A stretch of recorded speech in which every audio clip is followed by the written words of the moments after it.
Hello everyone. जैसा कि आपको पता है हम काम कर रहे हैं एक अल्टीमेट सीरीज रिएक्ट नेटिव की, जिसमें हम beginner level to advance level तक रिएक्ट नेटिव सीखने जा रहे हैं। जिसमें हमने लास्ट वीडियो में हमने किया था कि हम कंटेंट को स्क्रॉल कैसे कर सकते हैं। जैसे कि हमारे पास मल्टीपल कंटेंट है तो स्क्रॉल कैसे करेंगे।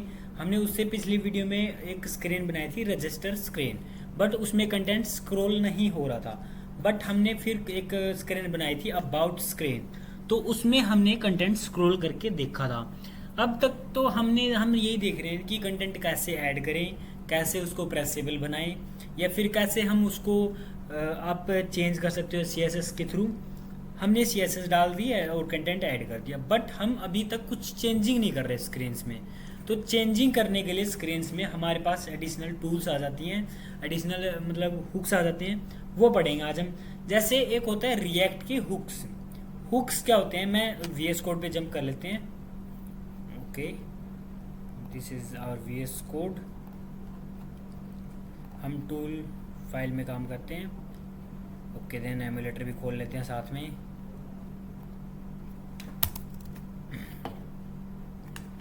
ओके, तो इसमें क्या होगा आपका, जैसे सपोज करो आपको कोई भी चेंजिंग हो रही हो स्क्रीन में, कुछ भी चेंज करना हो, तो उसमें आप हुक्स का यूज़ करते हो। जैसे कि स्टेट मैनेज करनी हो, साइड इफेक्ट्स यूज़ करने हो, डेटा हैंडल करना हो, स्टेट मैनेज करनी हो, डेटा मैनेज करना हो, तो वहाँ आप हुक्स लगाओगे। ठीक है, हुक्स क्या होते हैं? Hooks is use to manage the states और side effects and data manage. ठीक है, डेटा मैनेज करना हो, साइड इफेक्ट यू अवॉइड करने हो, या फिर कोई भी स्टेट मैनेज करनी हो, तब जाके हम हुक्स का यूज़ करते हैं। हुक्स हमें एडिशनल फंक्शनैलिटी दे देता है। जैसे आप HTML CSS में एक ID क्लास करते थे, उसकी हेल्प से क्या करते थे, आप एलिमेंट्स को सिलेक्ट करके उसको टारगेट करके उसको CSS दे देते थे, उस पर जावास्क्रिप्ट अप्लाई कर देते थे। बट हम रिएक्ट नेटिव में स्टेट ले आते हैं, ये सॉरी स्टेट नहीं, हुक्स ले आते हैं। अब हुक्स का यूज़ कैसे करेंगे हम? हुक्स ले आएंगे हर एक चीज़ मैनेज करने के लिए। वी हैव टू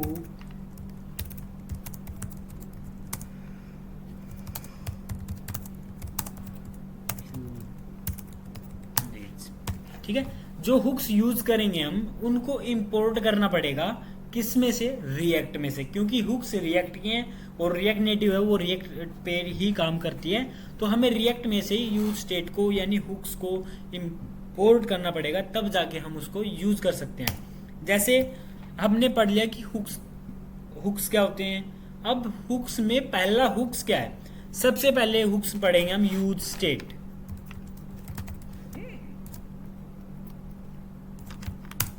ठीक है, use state is use to manage the data and the screen and the state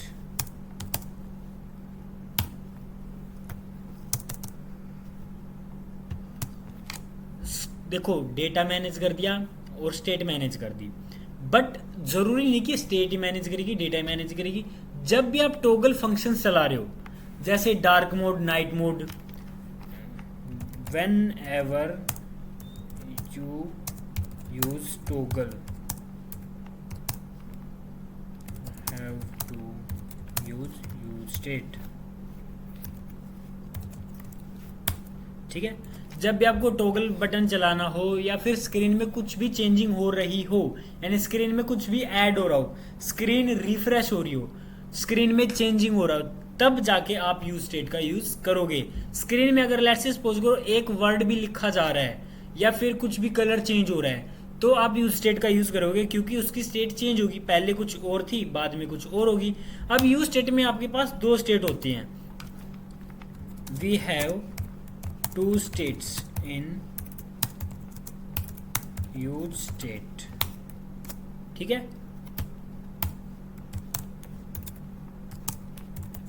initial state known as variable, ठीक है। And then second updated state known as setter function, ठीक है, या फिर final state, ठीक है। अब देखो इनिशियल स्टेट होगी, अब इनिशियल स्टेट है उसको अगर चेंज कर रहे हैं तो वो अपडेटेड स्टेट हो जाएगी, या फिर ये सेटर फंक्शन आएगा। अगर हमें उस स्टेट को चेंज करना है तो हम हमेशा सेटर फंक्शन की हेल्प से उसको चेंज करते हैं। जैसे इसको लिखने का सिंटैक्स देखो, हम फंक्शन के अंदर लिखेंगे const state and then set state, ठीक है, एंड देन यूज स्टेट, और ये this is your initial value. यहाँ आपकी इनिशियल वैल्यू आएगी यानी इनिशियल स्टेट। आप जो भी यहाँ मेंशन करोगे वो डायरेक्ट अप्रोच करेगी आपकी इसको स्टेट को, यानी इनिशियल वैल्यू को, इनिशियल स्टेट को, इसको अप्रोच करेगी वो। यहाँ हम कुछ भी डाल सकते हैं, जैसे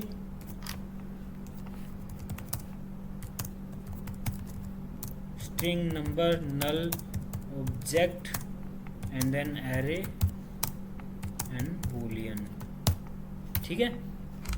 तो हम ये वैल्यू इसके अंदर डाल सकते हैं। देखो जो सेटर फंक्शन होता है वो स्टेट को अपडेट करने के लिए काम आता है, और जो वेरिएबल होता है उसको आउटपुट में शो करवाने के लिए काम आता है। जैसे सपोज करो आपके पास कोई नाम है, उसको शो करवाना हो तो वो कैसे करवाएंगे, इस वेरिएबल की हेल्प से। ये स्टेट है, ये वेरिएबल है यानी इनिशियल स्टेट। जो ये सेट स्टेट है ये सेटर फंक्शन, सेट फंक्शन, और ये होती है अपडेटेड स्टेट, इसके थ्रू हम अपडेट करते हैं, ठीक है। और यहाँ जो वैल्यू हम मेंशन करेंगे वो होती है इनिशियल स्टेट, डायरेक्ट अप्रोच करेगी यहाँ स्टेट पे। जैसे सपोज करो हमारे पास एग्जांपल लेके चलते हैं हम, लाइव एग्जांपल, एक फाइल बना लेते हैं हम, use state ex.js and then rnfes, और इसको app.js में डाल दो। सबसे पहले तो आप करोगे import use state,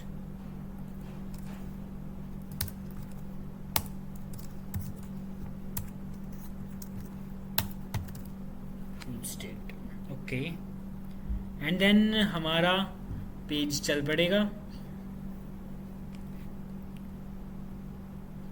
okay, use state ex, refresh कर दो इसको।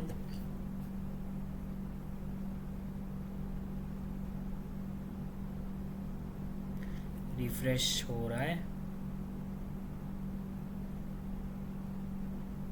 Okay. View config getting callback for component use state ex must be function undefined, make sure to start component name with a capital letter. Okay, देखो हमने नाम जो लिख दिया वो स्मॉल लेटर से लिख दिया, हमने गलती कर दी। इसको कर दो आप डिलीट, एंड देन इसको हम कर देते हैं डिलीट, क्योंकि जो हमारा फंक्शन है वो स्मॉल लेटर से स्टार्ट नहीं हो सकता।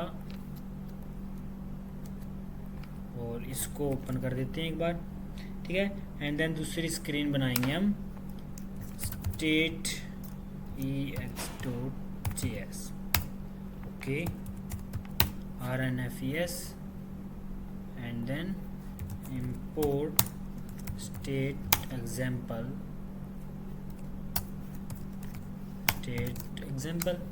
ओके। देन ये चल पड़ी हमारी, देखोगे ध्यान से अगर स्टेट एग्जाम्पल ऊपर लिखा हुआ आ रहा है, ओके। हम इसको ले आते हैं नीचे थोड़ा, style equals to flex 1 justify content center and then align items center, okay, ठीक है।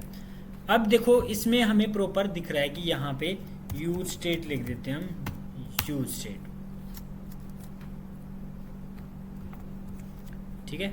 अब देखो यूज स्टेट यूज करनी है हमें। सपोज करो यूज स्टेट के अंदर उसकी इनिशियल वैल्यू आपने कोई स्ट्रिंग वैल्यू डाल दी, तो स्ट्रिंग वैल्यू एक्सेस होके हमें स्क्रीन पे मिल जाएगी। हम रिएक्ट नेटिव में अगर जावास्क्रिप्ट एक्सेस करनी हो तो हम करली ब्रैकेट के अंदर करते हैं। जैसे सबसे पहले स्टेट मेंशन कर दो, const name set name, set name camel case में आता है, and then use state. Use state देखो बाय डिफॉल्ट ऊपर इंपोर्ट हो गया है, ठीक है, तो हमें इंपोर्ट करने की नीड नहीं है। अब जैसे इसको एक्सेस करना हो, इनिशियल स्टेट है इसकी खाली, अगर इसके अंदर सपोज करो हमने डाल दिया रिएक्ट नेटिव, ठीक है, और इसको एक्सेस करेंगे हम वेरिएबल की हेल्प से। तो वेरिएबल की हेल्प से एक्सेस कर दोगे टेक्स्ट, और वेरिएबल लिखोगे कर्ली ब्रैकेट के अंदर, यहाँ लिख दोगे नेम, तो हमारा नेम नीचे प्रिंट होके आ जाएगा। देखो अगर इसको हम स्टाइलिंग दे दें, स्टाइल फ़ॉन्ट साइज 20, देखो रिएक्ट नेटिव ऊपर लिखा गया। सपोज करो यहाँ पे कुछ और लिख दो, रिएक्ट नेटिव लेट से सपोज करो ऐप डेवलपर, तो ऐप डेवलपर इधर लिखा देगा, देख लो। सपोज करो यहाँ पर अगर होती मैथमेटिकल वैल्यू, ठीक है, तो मैथमेटिकल वैल्यू भी इधर ही आ जाती, फ़ॉन्ट साइज 20, तो हम डाल देते हैं मैथमेटिकल भी लेट से 10, तो 10 आ गया, ठीक है। कुछ इस तरीके से हम एक्सेस करेंगे इसकी वैल्यू को, पता लग गया, ठीक है। तो देखो अब हमें एक चीज़ चेंज करनी है कि हमें एक अपडेशन डालनी है इसके अंदर कि ये 10 है, इसको 11 बना दो, 12 बना दो, या फिर इसको 9 बना दो, 8 बना दो, ठीक है। हम एक बनाते हैं काउंटर वेरिएबल। तो कैसे बनाएंगे, सबसे पहले आपके पास होने चाहिए 3 बटन। अब बटन देखो कैसे बनेंगे, बटन कंपोनेंट हमने पढ़ रखा है, एक होता है इवेंट लिसनर, ठीक है, सबसे पहले आप पढ़ोगे इवेंट लिसनर, ठीक है। इवेंट लिसनर का काम क्या होता है, इवेंट को परफॉर्म करवाना, ओके, टू परफॉर्म इवेंट्स। अब इवेंट्स क्या परफॉर्म कराने, जैसे हमें कोई फंक्शन चलाना हो, वो चलाना हो। अब जैसा कि आपको HTML CSS में आपने पढ़ा होगा कि हम एक इवेंट लिसनर का यूज करते थे ऑन क्लिक, बट इसके अंदर आप यूज करोगे ऑन प्रेस, ठीक है। और ऑन प्रेस के अंदर हम कॉल बैक फंक्शंस भी डाल सकते हैं, या फिर फंक्शन क्रिएट करके उसमें भी काम कर सकते हैं, ठीक है। तो अब आप क्या करोगे, सबसे पहले तो आप कॉन्स्ट स्टेट मेंशन कर दो count and then set count, use state में ले चलो इसको एंड वैल्यू डाल दो 0, ठीक है, और इसको लिख दो काउंट, ओके। देन इसको कर लेंगे रिफ्रेश,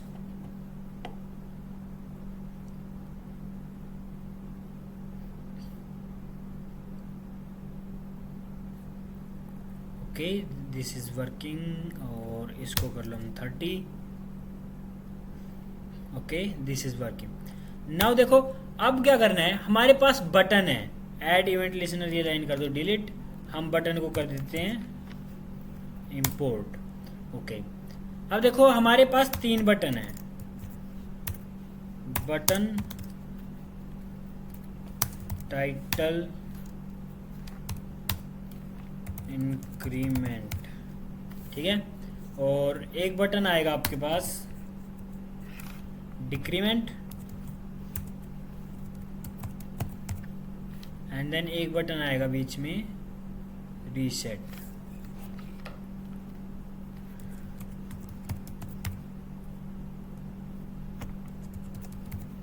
ओके। देन अब देखो अब क्या करोगे आप, अब आपको ट्राई करना है, जैसे इंक्रीमेंट करेंगे उस पे एक एक इंक्रीमेंट होना चाहिए।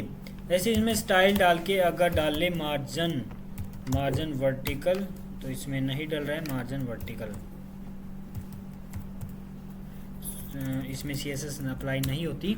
तो आप क्या करोगे, ट्राई करोगे आप सबसे पहले अगर इंक्रीमेंट पे क्लिक करें तो हमारा इंक्रीमेंट होना चाहिए, एक काउंटर बढ़ जाना चाहिए, या डिक्रीमेंट पे क्लिक करें तो एक काउंटर कम हो जाना चाहिए। तो हम क्या करें, इसको स्टेट को अपडेट कर रहे हैं। अपडेट किसकी हेल्प से करेंगे, अपडेशन स्टेट की हेल्प से, सेटर फंक्शन की हेल्प से। अब देखो हमें क्या करना है, सेटर फंक्शन में काउंट को 1 इंक्रीज कर दो, ओके। देन काउंट को 1 इंक्रीज कर दो। हम इसके अंदर भी ऑन प्रेस लिख सकते हैं, जैसे ऑन प्रेस, ठीक है। अगर इसके अंदर ही फंक्शन चलाना है तो हम एरो फंक्शन के साथ चलाएंगे, ठीक है। एक कॉल बैक फंक्शन डाल दो और हम आउटपुट चेक कर सकते हैं, ऑपरेशन परफॉर्म करवा सकते हैं। अब जो सेटर फंक्शन है उसके अंदर अपडेशन क्या करनी है कि एक अपडेट हो जाए, क्या, काउंट। तो काउंट के अंदर एक ऐड कर दो आप। जब भी आप इंक्रीमेंट क्लिक करोगे तो आपका काउंट के अंदर एक ऐड होता रहेगा। देखो हो रहा है, जैसे हम प्रेस करेंगे वो ऐड होता रहेगा। इसी तरीके से आपके पास आता है ऑन प्रेस। इसमें क्या कर सकते हैं हम, डिक्रीमेंट, हम डायरेक्ट फंक्शन को कॉल कर सकते हैं। अब कॉल कर दिया तो उसको क्रिएट भी करना पड़ेगा, कॉन्स्ट डिक्रीमेंट, ठीक है। इसके अंदर क्या करना हमें, सेट काउंट के अंदर, जैसे कि आपको पता ही, अब तो आगे क्या करना है, काउंट के अंदर एक माइनस कर दो। तो जब भी आप इसको प्रेस करोगे तो आप माइनस कर सकते हो इसको, जैसे -1 -2 3 4 5 6 एंड देन प्लस करोगे तो ये प्लस की तरफ जाएगा, ठीक है। अब सपोज करो हमें करना है रीसेट, कैसे करोगे, ऑन प्रेस एंड देन इसके अंदर कर देते हैं रीसेट, ठीक है। डायरेक्ट रीसेट नाम लिख देते हैं फंक्शन का, और एक और फंक्शन क्रिएट करोगे, कॉन्स्ट रीसेट। इसके अंदर क्या करोगे, सेट काउंट के अंदर आप मेंशन कर दोगे अपनी initial state.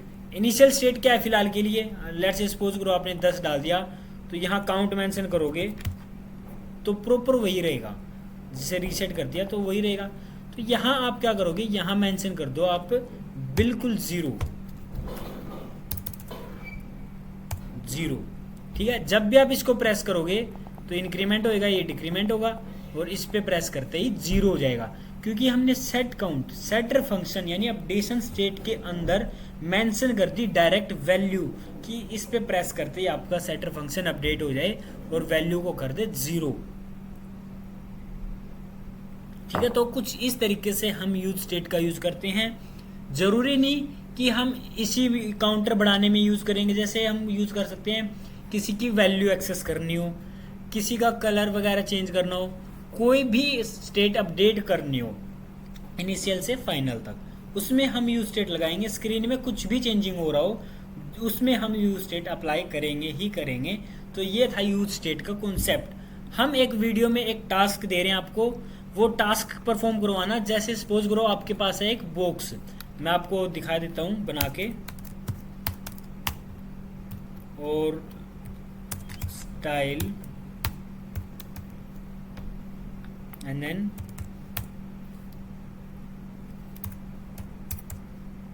height 100, width 100 and then bg color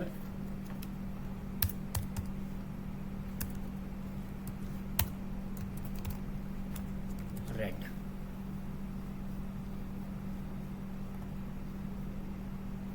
bg color red, dismiss,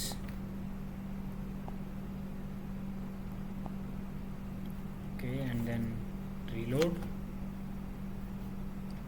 अब जैसे ये बॉक्स आएगा एक बैकग्राउंड कलर रेड का, अब इसको प्रेस करना है, टास्क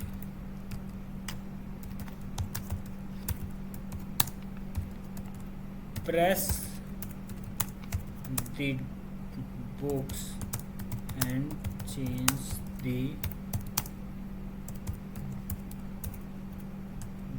बॉक्स कलर।